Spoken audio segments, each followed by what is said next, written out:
Hello everyone and welcome. Sit back, relax, and make a cup of tea or whatever you like to drink and get ready for new stories from Yellowcat.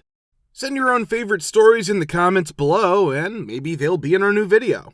So, subscribe to the channel if you're not subscribed yet, and let's get started. Have you ever stood up in the middle of a work shift and quit? Why, if so? Day 2. The owner informs me that he pays our taxes, which he does in cash and post-tax, 7.5 instead of the 10 an hour that we agreed upon. I left and reported fraud over the IRS hotline. Yes, apart from working in a small volunteer department as a firefighter/paramedic, not compensated.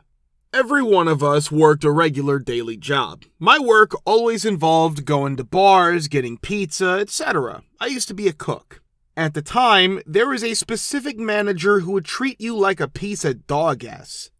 I was far too quick to forget about it. One day, I finally said something and the situation worsened twice.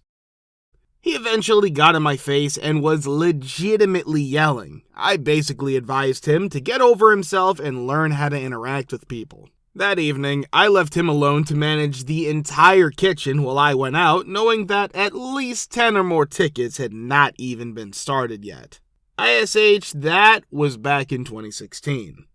I then learned that he had done the exact same thing to 2 other employees who had been called in on their day off with the same outcome. I had heard that he had done this before. They abandoned him as well.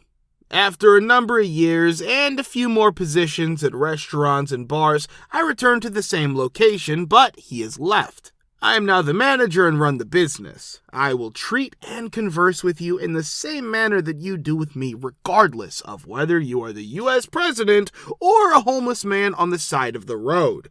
Everyone's having difficulty out here. It takes no money at all to be kind to someone. You genuinely have no idea what someone else might be going through. Be a decent human.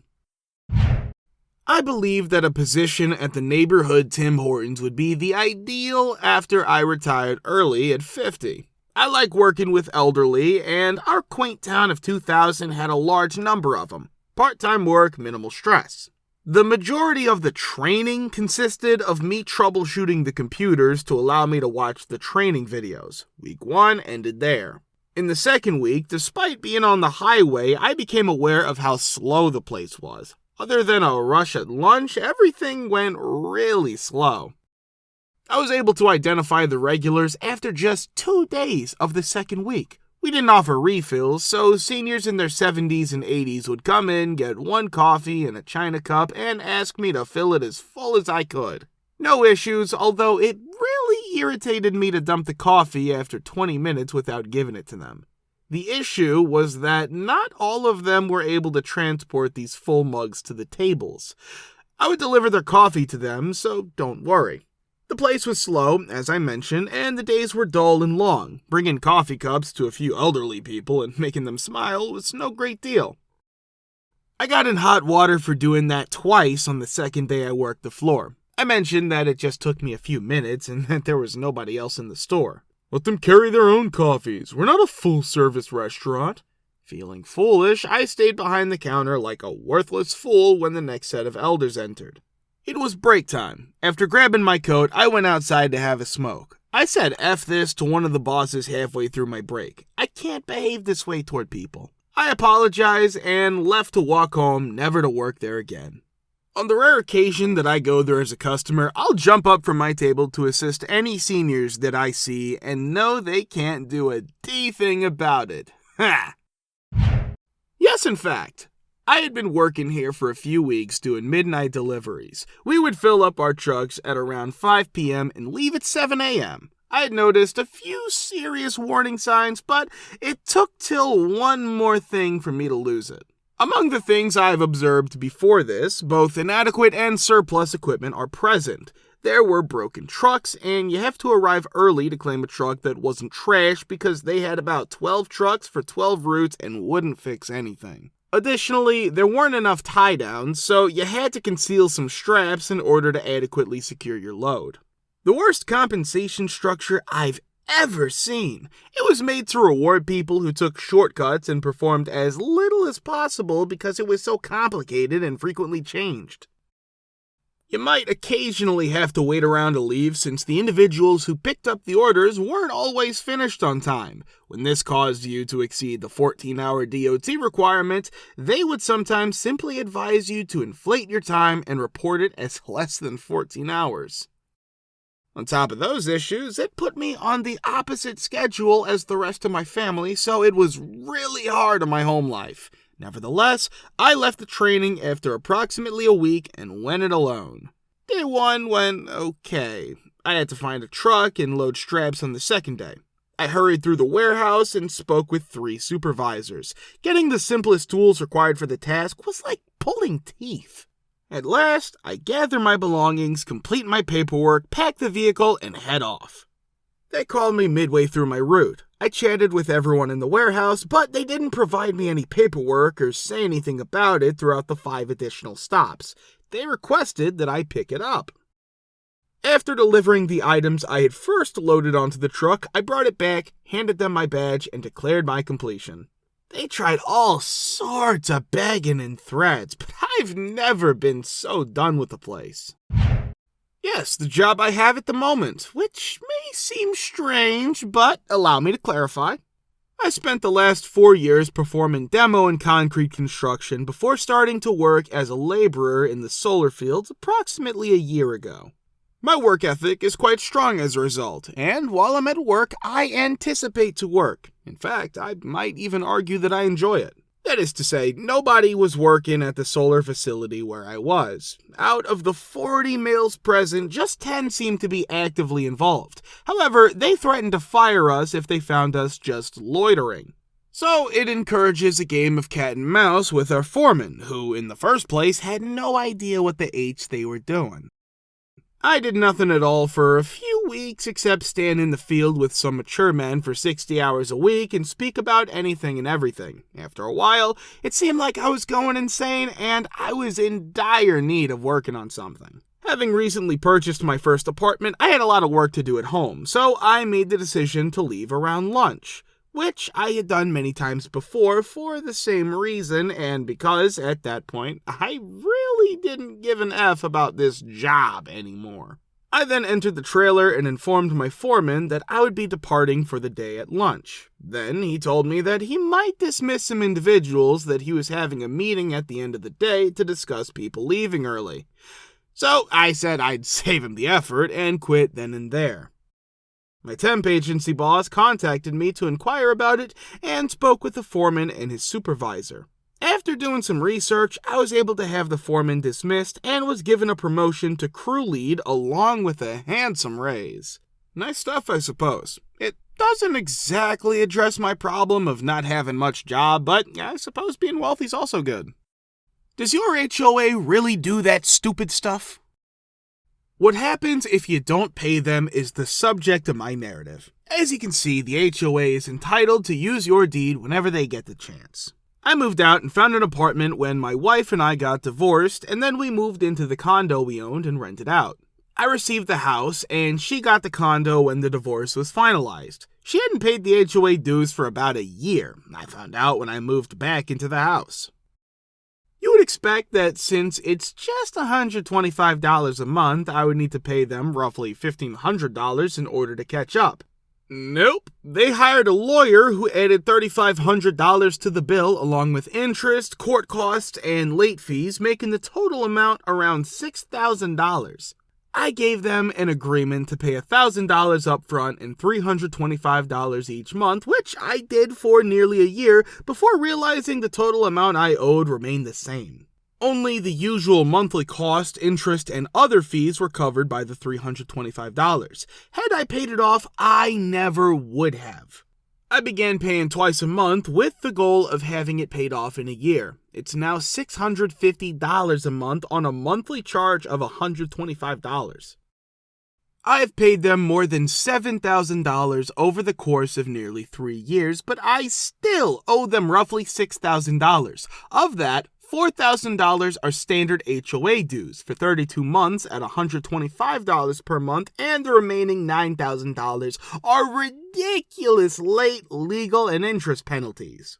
I'm in the process of negotiating a one-time payment of $2,000 and am awaiting their response. I offered $1,500 at first, but they turned it down and came back with $3,000. Additionally, paid under protest appears in the notes lines of every check I send out. After everything is paid and settled, I might bring a lawsuit. The fact that the ex-wife stayed in the condo for a year and a half before facing foreclosure adds to the complexity of the situation. They are attempting to charge me the entire $8,000 HOA due since she never paid any of it. Even though I have made it clear that I am not prepared to talk about the condo until my house is sorted, they are still attempting to convince me that I owe them money, despite the fact that I have provided them a copy of my divorce decree, which clearly shows that the debt is not mine.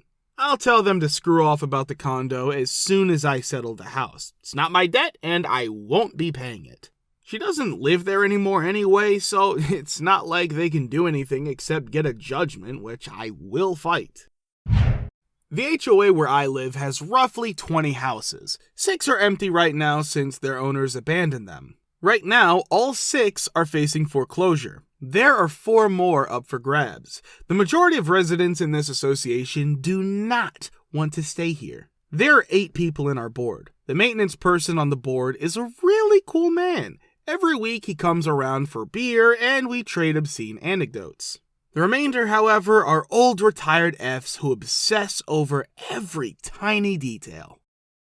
I was enjoying my barbecue grill in my driveway one lovely afternoon. My spouse's vehicle was parked on the roadway, which it seems went against a new regulation that was instituted the week before. "Is that your wife's car over on the street?" said the HOA president as he approached. The remainder of the discussion proceeded as follows. Me. Untrue. Me. Untrue. "Does she drive it, President?" Me. "Of course." President. "It's your wife's car." Me. "Untrue. You must not listen." President. "Tell your wife to move the effing car." Me. "She doesn't have an effing automobile." In addition, before you can charge the homeowner any fees, you have to let the legitimate owner of the effing automobile know that it needs to be moved. Have you informed the effing car's legitimate owner? The HOA president approached my front door, knocked, and my wife answered. "This is your first and only notice that the vehicle needs to be parked in your driveway or in your garage," he said, addressing the legitimate owner of the vehicle parked on the street. "Street parking is not permitted." Wife. "I do not own a car." President. "Please don't try to trick me." Wife. "Not at all. I'm not a car owner. There is no officially recognized automobile with my name." President. "So your husband's name has to be on it." Spouse. "No." President. "Seems like you're teasing me. I'm going to issue the car a ticket." Sure enough, he ticketed the car. At the next board meeting, I had the fine dismissed because the car was registered by my wife's employer. It was a company car, and they had not notified the legal owner of the car that they could not park in the street. Our neighborhood had an HOA, but the covenants have long expired, so the HOA really has no power and consists of the 4 or 5 old men who lived in the neighborhood when it was first built in the 70s. It seems that these guys didn't enjoy that all the elderly residents were either dying off or relocating to Florida, leaving behind young families with children. All residents received a letter from the HOA stating that the HOA unanimously decided to forbid riding bicycles on the road, as there are no sidewalks, and mandate that all children's toys be kept out of sight from the roadway. Another resident sent out a letter to all residents stating that the HOA had no covenants left in force and could not adopt any new ones until approved by a majority of the community. Then the older folks wrote a fresh set of covenants and sent out voter packets. They were way too restrictive, and pretty much everybody would have been in violation out of the gate, so the plans were voted down. One of the old guys lives next to me, so I made sure my kids leave at least one toy in the yard when they're done playing. I've seen him standing at my property line staring at the toys. It's worth it every time. Oh my. I've spent 10 years with a homeowners association and 13 years in a community without one. Although I can't say anything about them all, there are two kinds of HOAs: self-managed, whereby community volunteers staff the positions, and those that use management companies. Self-managed homeowner associations, HOAs, can present issues since oftentimes insufficient time is available for board members to serve. Those who have always desired authority but have never attained it in their real lives tend to be the ones who wish to serve. Not all the time, although it does happen a lot. Our board of directors was like that. One of our covenants required that fences be built of wood. The purpose of writing this years ago was to stop chain link fences. A vinyl/composite fence that appeared to be wood was installed, but it wasn't. Without researching the original language's meaning, the board of nitwits began exchanging letters and engaging in an S-fight with the proprietors. The owners got into a disagreement, and before long, the attorneys were called in. Next thing we know, we have a special assessment of over $1,000 in addition to our regular dues, just so the board could continue the peeing match. In the end, the composite fence was taken down, we were successful in voting these knuckleheads out of office, and we forced them to pay for a special assessment. They spent a lot of their life savings and were kicked off the board in great disgrace. Thank you for subscribing, likes, and comments. We're very happy to see you all in the comments too. Thanks for support.